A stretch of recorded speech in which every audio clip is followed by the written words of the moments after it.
നമ്മൾ മെയിൻലി നോക്കുന്നത് അവരുടെ സെമൻ ആയിരിക്കും. ബീജത്തിന്റെ അളവ് വളരെ കുറവാണ്, ചിലപ്പോൾ ബീജം ഒട്ടുമില്ലെങ്കിൽ തന്നെ അവർക്ക് മോട്ടിലിറ്റി ഉള്ള സ്പേംസിനെ നമ്മൾ സ്ത്രീയുടെ യൂട്രസിലേക്ക് നിക്ഷേപിക്കുന്ന ഒരു പ്രോസസ്സിനെയാണ് നമ്മൾ ബീജം വളരെ കൗണ്ട് തീരെ കുറവായിട്ടിരിക്കുന്ന അവസ്ഥ, അല്ലെങ്കിൽ സ്ത്രീകൾക്ക് ഓവുലേഷൻ നടക്കാത്ത ഒരു അവസ്ഥ. ഏജ്ഡ് ആയിട്ടുള്ള സ്ത്രീകളിൽ ഈ IVF പോസിബിൾ ആണ്? ഏജ് ഒരു ഭയങ്കര ഒരു ഡിറ്റർമിനിങ് ഫാക്ടറാണ് ഇൻഫെർട്ടിലിറ്റിയിൽ. സ്ത്രീകൾക്ക് പൊതുവെ ഏജ് കൂടുന്തോറും അവരുടെ ഫെർട്ടിലിറ്റി കുറയുകയാണ് ചെയ്യുന്നത്. ഒരു 20 വയസ്സുള്ള ഒരു കുട്ടിയുടെ ഫെർട്ടിലിറ്റി ഒരിക്കലും ഒരു 35 വയസ്സുള്ള ഒരു സ്ത്രീക്ക് ഉണ്ടാവുകയില്ല. അതുകൂടാതെ തന്നെ ഒരു 35 വയസ്സിന് ശേഷം സ്ത്രീയുടെ എഗ്ഗിന്റെ ഒരു ക്വാളിറ്റി പെട്ടെന്നാണ് കുറഞ്ഞു വരുന്നത്. പക്ഷെ പുരുഷന്മാരെ സംബന്ധിച്ചിടത്തോളം ഒരു ലൈഫ് ലോങ് ഫെർട്ടൈൽ ആയിരിക്കും. ഈ IVF ചെയ്തിട്ട് ഉണ്ടാവുന്ന കുട്ടികൾക്ക് ഹെൽത്ത് ഇഷ്യൂസ് ഉണ്ടാവുന്നുണ്ടോ? ട്വിൻസ് വേണ്ട ഒരു കപ്പിളിന് നമുക്ക് IVF ചെയ്യാം.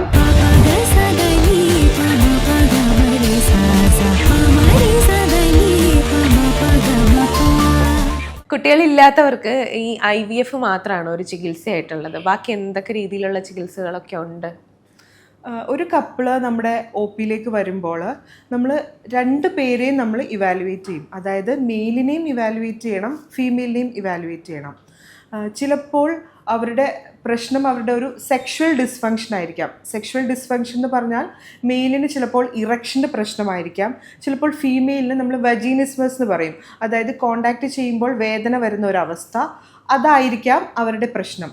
അപ്പോൾ അവർക്ക് പ്രോപ്പറായിട്ട് നമ്മളൊരു കൗൺസിലിംഗ് കൊടുത്താലോ എന്തെങ്കിലും ഒരു സൈക്കോളജിക്കൽ ഒരു അപ്രോച്ച് ചെയ്താൽ തന്നെ അവരുടെ ഈ ഒരു ഇഷ്യൂവിന് നമുക്കൊരു സൊല്യൂഷൻ കണ്ടുപിടിച്ച് കൊടുക്കാൻ പറ്റും. സോ ഇതിനൊരു കൗൺസിലിംഗ് നമ്മൾ പ്രോപ്പറായിട്ട് കൊടുത്തിട്ടുണ്ടെങ്കിൽ തന്നെ ഇങ്ങനത്തെ പ്രശ്നങ്ങളുള്ള കപ്പിൾസിന് അതൊരു സൊല്യൂഷൻ ആയിരിക്കാം. അവർക്ക് ഒരു പ്രഗ്നൻസി ഇതിലൂടെ പോസിബിൾ ആയിരിക്കാം. ചിലപ്പോൾ ഒരു ഇറക്ഷൻ പ്രശ്നം വരുന്നത് സൈക്കോളജിക്കൽ പ്രോബ്ലംസ് കൊണ്ടായിരിക്കാം, ചിലപ്പോൾ എന്തെങ്കിലും മെഡിക്കൽ കണ്ടീഷൻസ് ആയിരിക്കാം. സോ അതുകൊണ്ട് നമ്മൾ അതിനുള്ള ഒരു പ്രോപ്പർ ഇവാലുവേഷൻ അവിടെ അത്യാവശ്യമായിട്ട് വരും. സോ നമ്മളൊരു കപ്പിൾ നമ്മുടെ OP വരുമ്പോൾ നമുക്ക് മെയിലിനെയും ഇവാലുവേറ്റ് ചെയ്യണം എന്ന് പറഞ്ഞു, ഫീമെയിലിനെയും ഇവാലുവേറ്റ് ചെയ്യണം എന്ന് പറഞ്ഞു. സോ ഇവരുടെ ഈ ഒരു ബ്ലഡ് ടെസ്റ്റിൻ്റെയും സെമൻ്റെയും സ്കാനിൻ്റെയും റിപ്പോർട്ടിൻ്റെ ഒരു അടിസ്ഥാനത്തിലായിരിക്കും അവർക്ക് ഇനി ഫർദർ എന്ത് ട്രീറ്റ്മെൻറ്റ് വേണം എന്ന് നമ്മൾ ഡിസൈഡ് ചെയ്യുന്നത്. സോ ഇപ്പോൾ നമ്മൾ മെയിലിനെ എടുക്കുകയാണെങ്കിൽ നമ്മൾ മെയിൻലി നോക്കുന്നത് അവരുടെ സെമൻ ആയിരിക്കും, സെമൻ അനാലിസിസ്. സോ ഇതിൻ്റെ അകത്ത് നമ്മൾ ബീജത്തിൻ്റെ അളവ് നോക്കും. ബീജത്തിൻ്റെ അളവ് വളരെ കുറവാണ്, ചിലപ്പോൾ ബീജം ഒട്ടുമില്ലെങ്കിൽ തന്നെ അവർക്ക് IVF ചികിത്സ വേണ്ടി വന്നേക്കാം. ബീജത്തിൻ്റെ അളവ് നോർമലാണ് അല്ലെങ്കിൽ കുറച്ച് കുറവാണെങ്കിൽ നമുക്ക് എളുപ്പത്തിലുള്ള ട്രീറ്റ്മെൻറ്റ്സ് അവർക്ക് പോസിബിൾ ആയിരിക്കും. ഫീമെയിലെ നമ്മൾ ഇവാലുവേറ്റ് ചെയ്യുമ്പോൾ അവരുടെ നമ്മൾ 2 ഓർഗൻസ് ആണ് നമ്മൾ ഇവാലുവേറ്റ് ചെയ്യുന്നത്. ഒന്ന് ഓവറി, ഒന്ന് യൂട്രസ്. സോ ഓവറിയുടെ അകത്ത് നമ്മൾ എഗ്ഗിൻ്റെ ക്വാളിറ്റിയാണ് നമ്മൾ അസസ് ചെയ്യുന്നത്, ക്വാണ്ടിറ്റീനെയാണ് നമ്മൾ അസസ് ചെയ്യുന്നത്. യൂട്രസിൽ നമ്മൾ എൻഡോമെട്രിയൽ തിക്നെസ് എന്ന് പറയും, നമ്മൾ യൂട്രസിൻ്റെ ലൈനിങ്ങിനെയാണ് നമ്മൾ അസസ് ചെയ്യുന്നത്. ഇതൊക്കെ അസസ് ചെയ്തിട്ടാണ് നമ്മൾ ഇവർക്ക് ഇനി ഫർദർ എന്ത് ട്രീറ്റ്മെൻറ്റ് വേണം എന്ന് നമ്മൾ ഡിസൈഡ് ചെയ്യുന്നത്.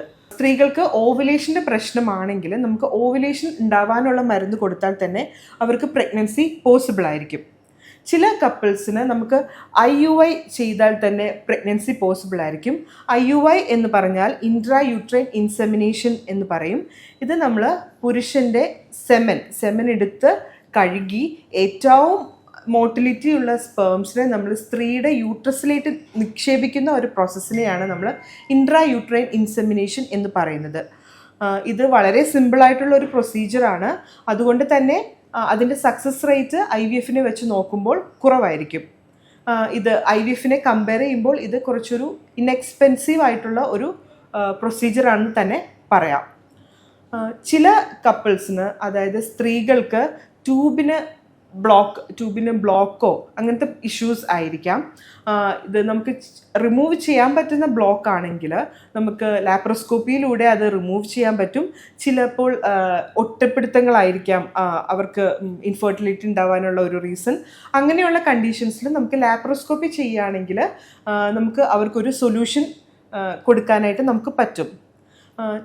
ചില സ്ത്രീകൾക്ക് നമുക്ക് ബ്ലോക്ക് റിമൂവ് ചെയ്യാൻ പറ്റാത്ത ബ്ലോക്ക് ആയിരിക്കാം. അങ്ങനെയുള്ള കണ്ടീഷൻസിൽ നമുക്ക് IVF തന്നെയാണ് അവർക്കുള്ള ഒരു സൊല്യൂഷൻ എന്ന് പറയുന്നത്. സോ അതുകൊണ്ട് തന്നെ IVF ഒരിക്കലും ഒരു ഫസ്റ്റ് സ്റ്റെപ്പ് അല്ല.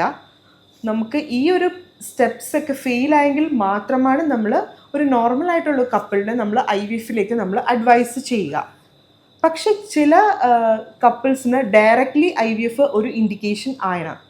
അത് പുരുഷൻ്റെ ബീജത്തിൻ്റെ അളവ് തീരെ ഇല്ലാതിരിക്കുക, അല്ലെങ്കിൽ ബീജം വളരെ കൗണ്ട് തീരെ കുറവായിട്ടിരിക്കുന്ന അവസ്ഥ, അല്ലെങ്കിൽ സ്ത്രീകൾക്ക് ഓവുലേഷൻ നടക്കാത്ത ഒരു അവസ്ഥ, അങ്ങനത്തെയൊക്കെ ഒരു സിറ്റുവേഷൻസിൽ നമുക്ക് IVF തന്നെയാണ് അവർക്കുള്ള ഒരു ബെസ്റ്റ് സൊല്യൂഷൻ എന്ന് പറയുന്നത്. ഏജ്ഡ് ആയിട്ടുള്ള സ്ത്രീകളിൽ ഈ IVF പോസിബിൾ ആണോ? സോ ഏജ് ഒരു ഭയങ്കര ഒരു ഡിറ്റർമിനിങ് ഫാക്ടറാണ് ഇൻഫെർട്ടിലിറ്റിയിൽ. സ്ത്രീകൾക്ക് പൊതുവെ ഏജ് കൂടുന്തോറും അവരുടെ ഫെർട്ടിലിറ്റി കുറയുകയാണ് ചെയ്യുന്നത്. സോ ഒരു സ്ത്രീ ജനിക്കുമ്പോൾ അവർക്കൊരു പെർട്ടിക്കുലർ എമൗണ്ട് ഓഫ് എഗ് അവരുടെ ശരീരത്തിൽ ഉണ്ടാവും. സോ അവർ പ്യൂബർട്ടി ആയിട്ട് ഓരോ മെൻസ്ട്രൽ സൈക്കിളിൻ്റെ സമയത്തും ഓരോ എഗ്ഗ് റിലീസ് ചെയ്തിട്ട് ഏജ് കൂടുന്ന അനുസരിച്ചിട്ട് അവരുടെ ശരീരത്തിലുള്ള എഗ്ഗിൻ്റെ ക്വാണ്ടിറ്റിയും ക്വാളിറ്റിയും കുറയുകയാണ് ചെയ്യുന്നത്. സോ ഒരു 20 വയസ്സുള്ള ഒരു കുട്ടിയുടെ ഫെർട്ടിലിറ്റി ഒരിക്കലും ഒരു 35 വയസ്സുള്ള ഒരു സ്ത്രീക്ക് ഉണ്ടാവുകയില്ല. അതുകൂടാതെ തന്നെ ഒരു 35 വയസ്സിന് ശേഷം സ്ത്രീയുടെ എഗ്ഗിൻ്റെ ആ ഒരു ക്വാളിറ്റി പെട്ടെന്നാണ് കുറഞ്ഞു വരുന്നത്. പക്ഷെ പുരുഷന്മാരെ സംബന്ധിച്ചിടത്തോളം ഒരു ലൈഫ് ലോങ് ഫെർട്ടൈൽ ആയിരിക്കും.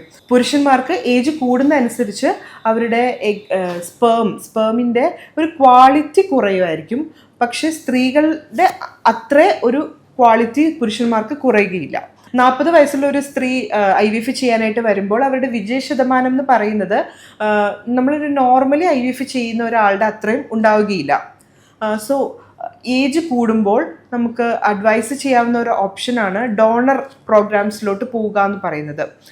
സോ ഏജ് കൂടുതലുള്ള സ്ത്രീകൾക്ക് നമുക്ക് ഡോണർ IVF സജസ്റ്റ് ചെയ്യാവുന്നതാണ്. അതായത് ഹെൽത്തി ആയിട്ടുള്ള ഒരു ഡോണറിൽ നിന്ന് നമ്മൾ എഗ്ഗ് എടുത്തിട്ട് സ്പേമുമായിട്ട് നമ്മൾ ഫ്യൂസ് ചെയ്തിട്ട് നമ്മൾ സ്ത്രീയുടെ യൂട്രസിലേക്ക് ഇട്ട് കൊടുക്കുന്നതാണ് നമ്മൾ ഡോണർ എഗ് പ്രോഗ്രാംസ് എന്ന് പറയുന്നത്. സോ ഏജ് കൂടുതലായിട്ടുള്ള കപ്പിൾസിന് IVF സക്സസ് റേറ്റ് ചെയ്തിട്ട് കുറയുകയാണെങ്കിൽ നമുക്ക് ഡോണർ പ്രോഗ്രാംസിലേക്ക് നമുക്ക് പോകാവുന്നതാണ്. അവർക്ക് അങ്ങനെ ഒരു ഇതില്ല എന്നുണ്ടെങ്കിലോ, അങ്ങനെ ഒരു ഡോണറിന്റെ ആവശ്യമില്ല, അല്ലാണ്ട് തന്നെ അവർ ക്യാരി ചെയ്തോളാം എന്നുള്ള രീതിയിലേക്ക് പറയുകയാണെന്നുണ്ടെങ്കിൽ എന്തായിരിക്കും നമ്മൾ ഫസ്റ്റ് നമ്മൾ ഏജ് കൂടിയ കപ്പിൾ വരുമ്പോൾ നമ്മൾ പ്രോപ്പറായിട്ട് നമ്മൾ അവരെ കൗൺസിൽ ചെയ്യണം. കൗൺസിൽ ചെയ്തിട്ട് നമ്മൾ അവരോട് വിജയ ശതമാനത്തിനെ കുറിച്ച് നമ്മൾ അവരോട് സംസാരിക്കണം. അവർക്ക് എന്നിട്ടും അവർക്ക് സ്വന്തമായിട്ട് IVF ചെയ്താൽ മതി എന്നാണെങ്കിൽ നമ്മൾ നോർമലി ചെയ്യുന്ന പോലെ തന്നെയുള്ള IVF ആണ് നമ്മൾ അവർക്കും ചെയ്യുന്നത്. ഇൻ കേസ് അവർ പ്രഗ്നൻസി ആയിട്ടുണ്ടെങ്കിൽ നമ്മൾ അവരെ കൗൺസിൽ ചെയ്യും. നമുക്ക് നോർമലി ഒരു യങ് ഏജിലുള്ള ഒരാളുടെ പ്രഗ്നൻസി പോലെ ആയിരിക്കില്ല ഒരു അഡ്വാൻസ്ഡ് മെറ്റേണൽ ഏജുള്ള ഒരാളുടെ പ്രഗ്നൻസി എന്ന് പറയുന്നത്. അവർക്ക് കുറച്ചുകൂടെ കോംപ്ലിക്കേഷൻസും റിസ്ക്കും കൂടുതലായിരിക്കും ഈ ഒരു യങ് കപ്പിളിനെ വെച്ച് നോക്കുമ്പോൾ. ഡയബറ്റിസ്, ഹൈപ്പർ ടെൻഷൻ അതുപോലുള്ള അസുഖങ്ങൾ വരാനുള്ള ചാൻസ് അവർക്ക് കൂടുതലായിരിക്കും. അതുകൂടാതെ കുട്ടിക്ക് ഒരു അനോമലിയുടെ ഒരു റിസ്ക്കും ഒരു അഡ്വാൻസ്ഡ് മെറ്റേണൽ ഏജിൽ വരുന്നുണ്ട്. സോ അവർക്കും അതിനുള്ള ഒരു പ്രോപ്പർ സ്ക്രീനിങ്ങും നമ്മൾ പ്രഗ്നൻസിയിൽ ചെയ്യേണ്ടതുണ്ട്. ഈ IVF ചെയ്തിട്ട് ഉണ്ടാവുന്ന കുട്ടികൾക്ക് ഹെൽത്ത് ഇഷ്യൂസ് ഉണ്ടാവുന്നുണ്ടോ? സോ IVF പ്രഗ്നൻസി എന്ന് പറയുന്നത് നോർമൽ ഒരു പ്രഗ്നൻസി പോലെ തന്നെയാണ്. IVFിലൂടെ ഉണ്ടാവുന്ന കുട്ടികൾക്ക് ഒരു എക്സ്ട്രാ ഒരു ഹെൽത്ത് ഇഷ്യൂസ് ഒരിക്കലും ഉണ്ടാവുകയില്ല. ഒരു പ്രശ്നം എന്താണെന്ന് വെച്ചാൽ നമ്മൾ IVFിൽ ചില കപ്പിൾസിന് നമ്മൾ 2 എംബ്രിയോസ് ആയിരിക്കും ഇട്ട് കൊടുക്കുന്നത്. അത് ഭാഗ്യവശാൽ 2 എംബ്രിയോസും പിടിക്കുകയാണെങ്കിൽ അവർക്കൊരു ട്വിൻ പ്രഗ്നൻസി അവിടെ പോസിബിൾ ആവുന്നു. സോ ട്വിൻ പ്രഗ്നൻസിക്ക് കുറച്ച് നോർമൽ പ്രഗ്നൻസി വെച്ച് നോക്കുമ്പോൾ ഒരു ചെറിയ രീതിയിലുള്ള കോംപ്ലിക്കേഷൻസ് കൂടുതലായിരിക്കും. സോ ട്വിൻ പ്രഗ്നൻസി ഉള്ള ഒരു ഫീമെയിലിന് ചിലപ്പോൾ പ്രീടേം ലേബർ ഒരു പ്രോബ്ലമാണ്. അവർക്ക് നേരത്തെ ടേം ആവുന്നതിന് മുമ്പ് തന്നെ പ്രസവിക്കാനുള്ളൊരു ചാൻസ് അവർക്ക് ഉണ്ട്. സോ അതുകൊണ്ട് തന്നെ ട്വിൻ പ്രഗ്നൻസിക്ക് പ്രീടേം ലേബർ റിസ്ക് ഉള്ളത് കൊണ്ട് തന്നെ അവർക്ക് ഒരു നല്ല ഒരു ടെറിഷറി കെയർ സെൻറ്റർ അല്ലെങ്കിൽ ഒരു നല്ല ഒരു NICU ഫെസിലിറ്റി ഉള്ള ഒരു ഹോസ്പിറ്റലിൽ അവരുടെ ഡെലിവറി പ്ലാൻ ചെയ്യുന്നതാണ് എപ്പോഴും ഉത്തമം. ഇപ്പോൾ ട്വിൻസ് വേണം എന്ന് ആഗ്രഹമുള്ളവർ IVF പ്രിഫർ ചെയ്യാനുണ്ടോ? ട്വിൻസ് വേണം എന്ന് ആഗ്രഹമുള്ളവർക്ക് അവർക്ക് ഓവുലേഷൻ ഇൻഡക്ഷൻ എന്ന് പറഞ്ഞൊരു പ്രോഗ്രാം ഉണ്ട്. അതിൽ നമ്മൾ ഒരു സൈക്കിളിൽ ചിലപ്പോൾ 2 എഗ് ഉണ്ടാവും. അങ്ങനെയുള്ള ഒരു കപ്പിളിനും ട്വിൻസ് ഒരു പോസിബിലിറ്റിയാണ്. ട്വിൻസ് വേണ്ട ഒരു കപ്പിളിന് നമുക്ക് IVF ചെയ്യാം. പക്ഷേ IVFിലൂടെ ട്വിൻസ് തന്നെ ആവുമെന്ന് നമുക്ക് ഒരു ഗ്യാരണ്ടിയും അവർക്ക് കൊടുക്കാൻ സാധിക്കുകയില്ല.